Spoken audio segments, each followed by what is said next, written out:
Hey everybody, welcome to Dominion Cards, the video series where we take a strategic, in-depth look at various cards from the board game Dominion. Today we're looking at Platinum and Colony.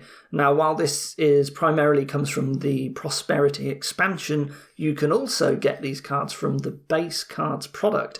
This is a box you can buy that contains only the 7 base cards, which are Copper through to Curse, Province, and so on.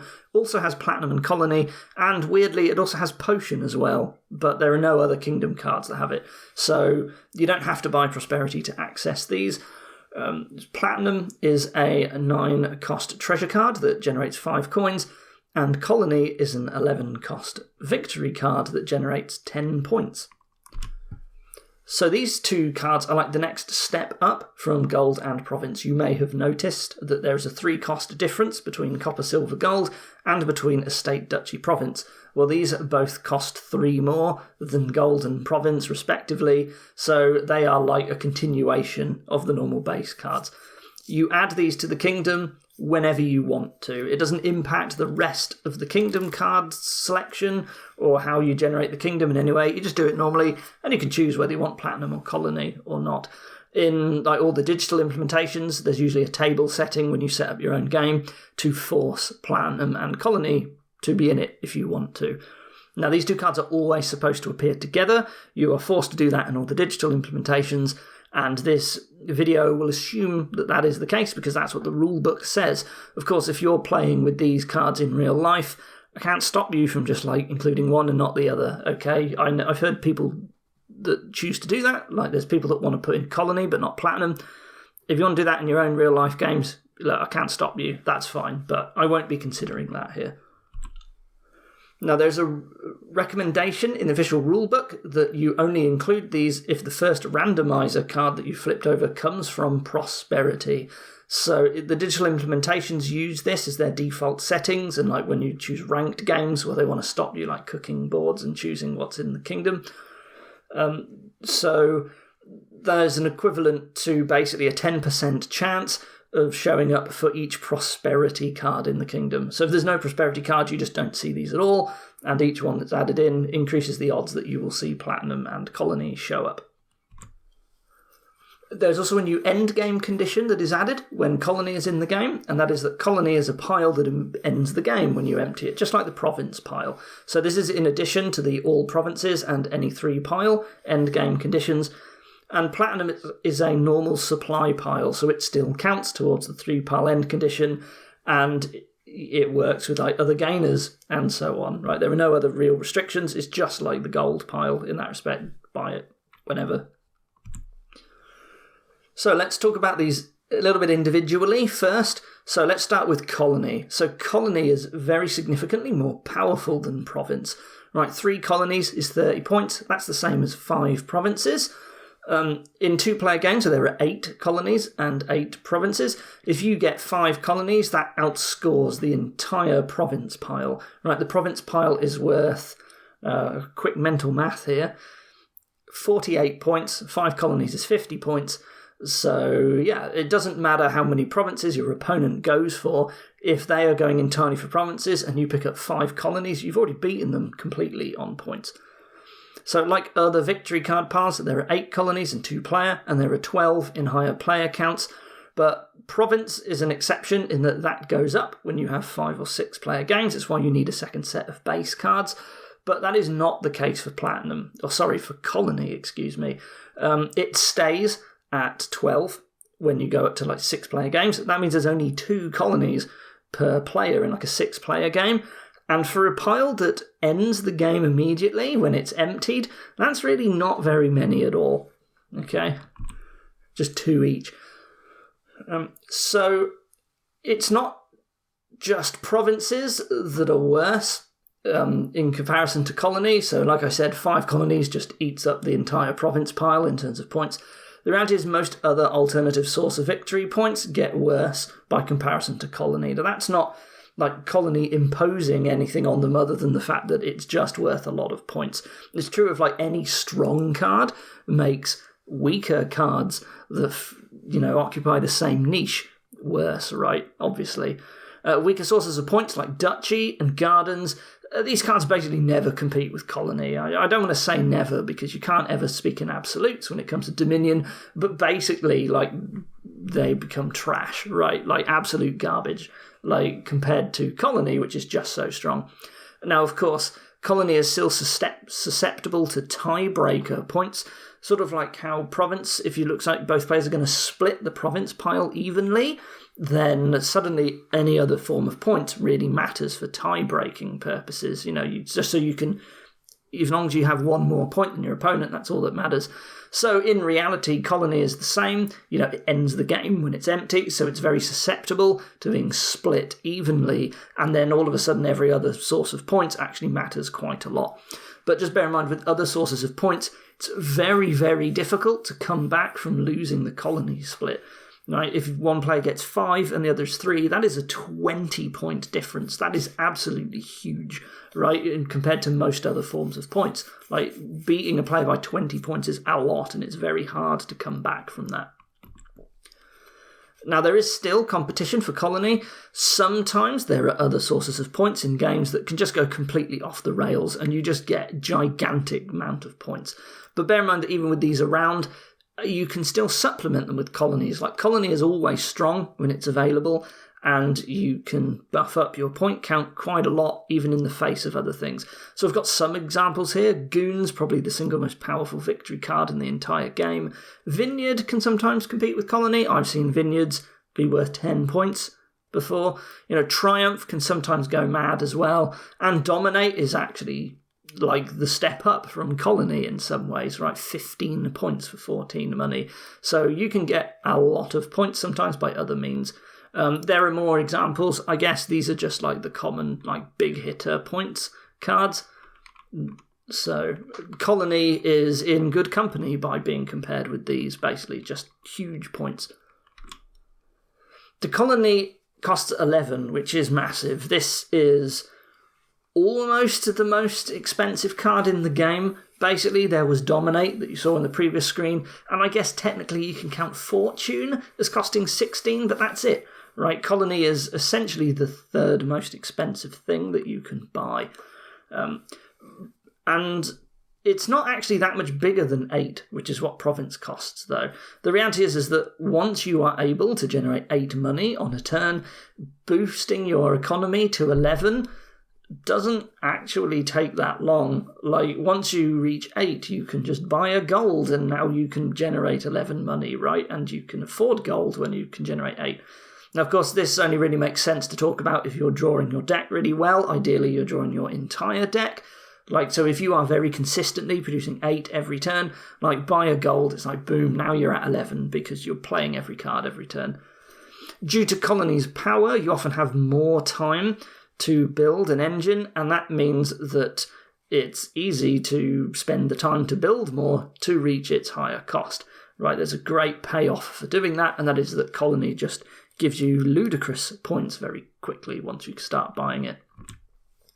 Now, it's still possible for someone to snipe Colony endings by basically ending the game another way, by emptying the provinces or any 3 piles. But bear in mind that this can be hard to execute sometimes. The problem is that if a player is going for colonies, they can just not help you empty those piles, right? They can avoid buying provinces entirely because of the way that colonies just outscore the province pile significantly. A player who is built up to be able to afford to buy colonies is usually in a very good position to just start buying loads of other cards, right? If you are generating so much economy that you can afford colonies, as long as you've got buys, you can just start buying cards from other piles, right? If you have a lot of buys and you're also building an engine that can buy colonies, like, you can just buy huge amounts of any other card that you want. So what that means is that if you start trying to lower piles for a 3-pile engine, or for a 3-pile ending, if a player has gone the colony route, as soon as they start beating you in points, all the piles disappear as whenever they want to, right? They probably have more power to end piles than you do. And of course, they always have an alternative strong payload available in the form of platinum, so sometimes they don't even need to bother touching other kingdom cards. Like, you're trying to empty some sort of strong form of payload, like maybe going for a bridge megaturn or something, they can just not help you end that pile. Well, okay, maybe bridge is a bad example because you just empty the province pile, but you know what I mean, like other cards, they can just not do it and they can just go for platinums instead, and piles aren't really at risk of lowering. Now, while we're talking about platinum, we might as well speak about that now. So platinum is a very strong payload card. It is incredibly efficient money generation for what we call a stop card, right? It doesn't draw you any other cards, but it gives you 5 money. This is very substantially better than the other basic treasures, and in reality also outperforms the vast majority of other sources of coin payload. And it's also non-terminal as well. So, there are action cards out there, like you can look at stuff like Animal Fair. You spend an action, it generates you 4 coins, right? It's a stop card. This doesn't cost you an action and gets you 5 coins, which is even better. Now, of course, the comparison's a little bit difficult when something isn't a stop card. So, how does this compare to stuff like Conspirator? It's hard to compare in that way, but compared to anything else, it's like a stop card that generates you money. Like Platinum tends to just blast them all out of the park. Yeah, you can build up misers and pirate ships so that eventually they're worth more than Platinum, but that takes a long time. Because Platinum, as soon as you buy it, it's giving you a lot of money. So it is very expensive. Obviously, it's more than Province 9. That's a lot. But you've got to recognise that Platinum also generates a huge amount of economy. That even if you have just 1 in your deck, it's very easy to start affording whatever card that you need, and that includes getting up to afford more platinums. So with gold, like the first time you hit 6, it's usually a bad idea to start picking up golds. I talked about it in my base cards video, but gold, massively overvalued by new players. They start buying it as soon as they can hit 6, and that's usually a very bad idea. You don't want these stop card treasures in your deck. You want to start getting your deck under control first, and so you're usually buying something else. But with platinum, it's often the case that as soon as you hit 9 the first time, you should grab our platinum. And you probably only want 1 in the event that you hit 9 again very quickly. But the truth is that once you can just generate 5 coins, right, you can now very easily afford the cards that you need to buy, right? Most other cards that you're buying probably only costing up to 5 at most. And, add in a plus buy, and now you can just start getting tons and tons of engine components as well, because it's just so much money is platinum, right? So just throwing 1 in your deck is pretty good. You just don't want to just buy only platinums. Like if you hit platinum and then you hit 9 again, you should really start thinking, actually, I need to get my deck under control, right? Just 1 platinum on its own, that's giving you a lot of economy, right? You don't need to go overboard at the beginning of the game. But if I have seen games won because someone spiked to 9, they bought a platinum, and it just let them build the engine very easily because their deck was now producing a lot of money, made it very easy to buy stuff. As platinum is a treasure, sometimes you don't even have to buy platinum. You can gain them very easily and cheaply. These cards that can do this become very, very strong in the presence of platinum, and that is true of all strong treasures. But outside of Fortune, it is hard to find a treasure that is as strong as platinum. So mint, you have to actually have bought a platinum at one point, but at that point, from then, it can just start copying your platinum. You just print more copies of it for free, for playing mint. Hero, which is one of the travellers in the page pile from Adventures, it just gains it directly. So I have seen people get up to Hero and then not go to Champion straight away, or they will bring a second page up so that they can just start printing platinums, right? Just grabs them. It's incredible, how many platinums you can get. Just so much money in your deck very easily. And Tragic Hero, it can gain any treasure, so it can do the same thing. But you do have to trash the Tragic Hero, but that's still a very, very good deal. Trashing a Tragic Hero to get a platinum, very strong. There might be more examples. These are the 3 that came to my head, and I'll be honest, I haven't checked to see if there are others, but these are the really notable ones for just gaining platinums for free. You always want to be looking out for these cards. Mine and Taxman are also notable examples. These are usually very weak. They upgrade treasures. And what's important here is that they can upgrade gold. into platinum, and this is a lot better than what they normally do, because there's a 2 coin difference between gold and platinum, and there's only a 1 coin difference between all the other base cards. So upgrading a gold to platinum is like double the value that you normally get from these cards, in addition to the fact that, platinum's very, very expensive, and now you don't have to buy it. So these are pretty good. In addition to that, gold gainers are reasonably common cards to find in kingdoms, and if you can get like a mine or a taxman in conjunction with a gold gainer, you can get a deck that produces a lot of money very quickly, right? If you can play a gold gainer and a mine on the same turn, that's a little bit more roundabout way of basically gaining a platinum directly. So not as good as like the cards on the previous slide, but still very, very good at building up your deck very quickly. And with Taxman, you also get to discard golds from your opponent if they got any while you do it. So let's talk about these cards in combination, because they're always supposed to show up together. So because platinum is able to so rapidly increase your deck's economy, it is often the case that once you can reach single colony, you can quickly get up to double colony as well, because you can start buying platinums. As long as there's plus buy as well, obviously you can't double colony if you can only buy 1 card a turn. What this does is this further helps cement colony as an overwhelming source of points and incentivizes the engine, because it becomes very easy to start buying colonies when you've got such a ridiculous source of income in the game. So this is sort of part of the reason why people sometimes in real life games, they just don't include platinum, because it makes it very easy to start buying colonies. Now, you do need a bunch of card draw if you want to start like multi-buying provinces per turn, to be fair, but that's normally what you want to be doing anyway, if it's possible.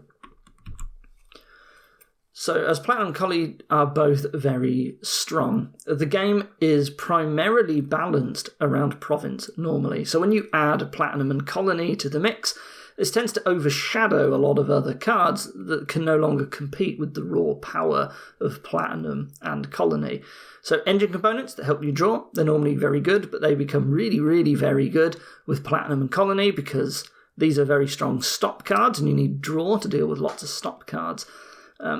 By comparison, Kingdom payload cards can often feel much worse, right? Other forms of generating money seem pretty bad, and ones that are normally pretty weak, like silver gainers, normally you don't want silvers. Well, silvers are very, very bad indeed, like in the presence of Platinum and Colony. Like, these sorts of cards suddenly get very, very poor.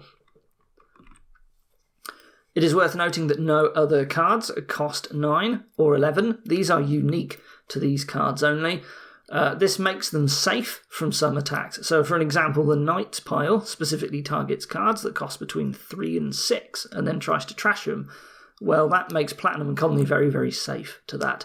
In addition to that, some things specifically target only silvers and golds. So Noble Brigand is like Knights, but it only attacks silver and gold cards. And there's Bandit Fort, a landmark that makes silver and gold worth negative points. Well, you can get around Bandit Fort with Platinum. Right? Once you can buy Platinums, you can just trash your silvers and golds, and you've still got a huge way of generating coins without losing points. So Platinum can work around certain things, again, just making other things in the kingdom less valuable just by being there. The fact that they have large and unique price points makes it very hard to remodel profitably like you can with Gold and Province. So one of the big things with Remodel is that it's got this great end game control. Like, one of the strongest payloads in the base game is getting a bandit for golds and then remodeling those golds into provinces. Now, you can still mill colonies. What I mean by milling, like when you mill provinces, that's when you take like a remodeler and you trash a province and turn it into another province, which is score neutral, but it's basically tries to just empty the pile as fast as possible. You can still do that with colonies.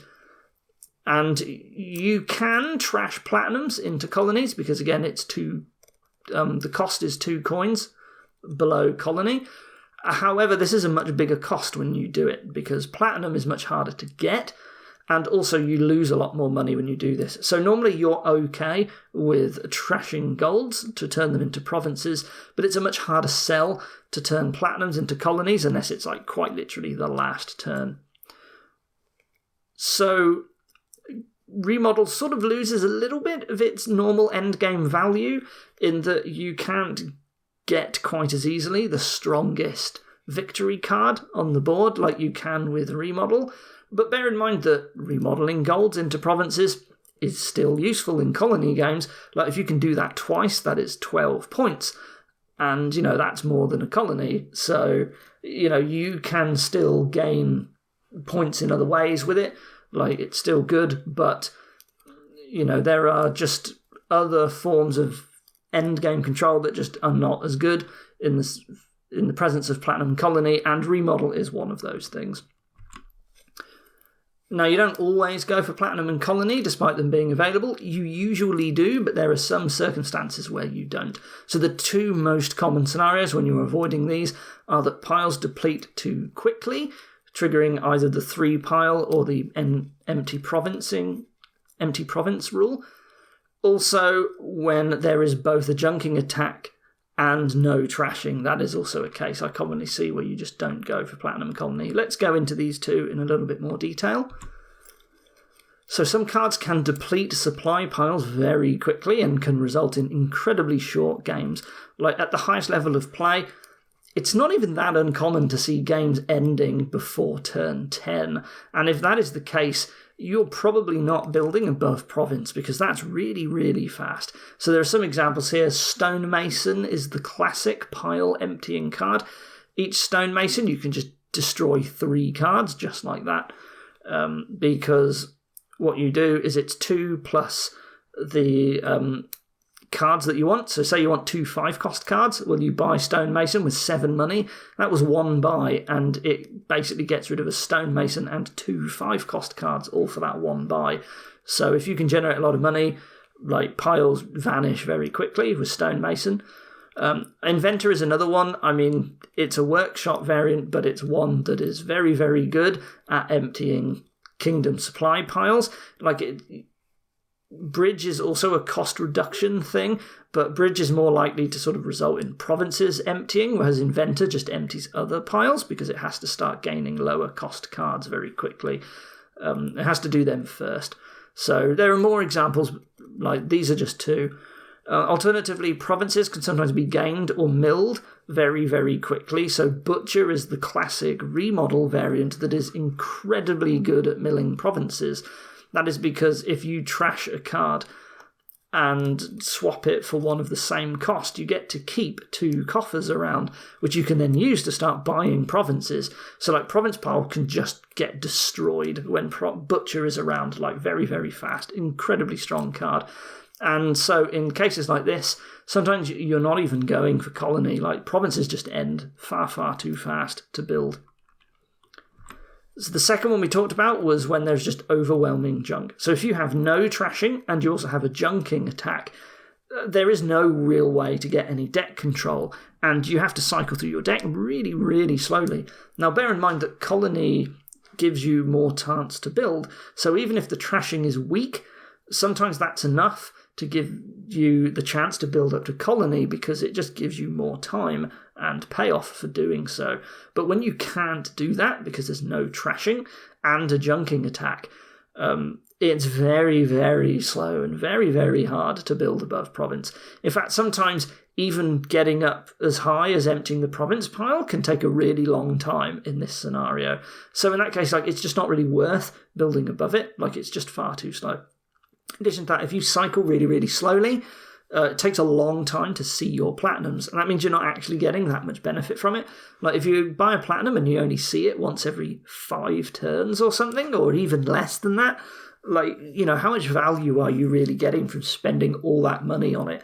And when you cycle through decks really slowly, you tend to buy victory cards earlier because filling your deck full of useless cards isn't as bad because you don't see them very often because you've already got a ton of cards.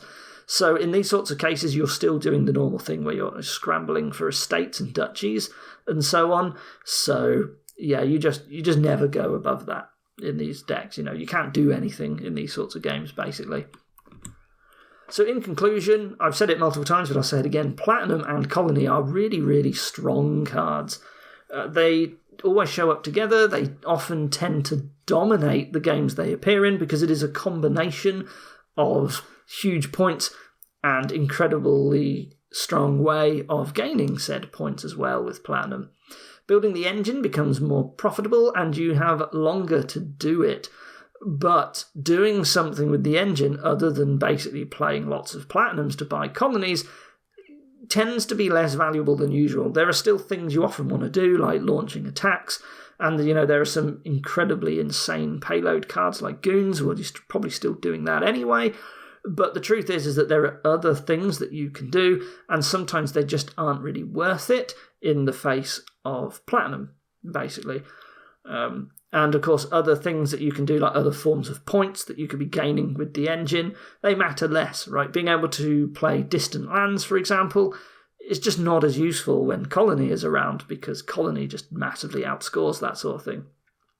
Now, this doesn't mean that you're looking to just Platinum big money, like just get a bit of draw and just try and buy one colony a turn with Platinums, because the engine is usually still better than that, right? Platinum big money, you have more time to build up to that, but it performs much worse versus the engine than like regular big money would, in a way.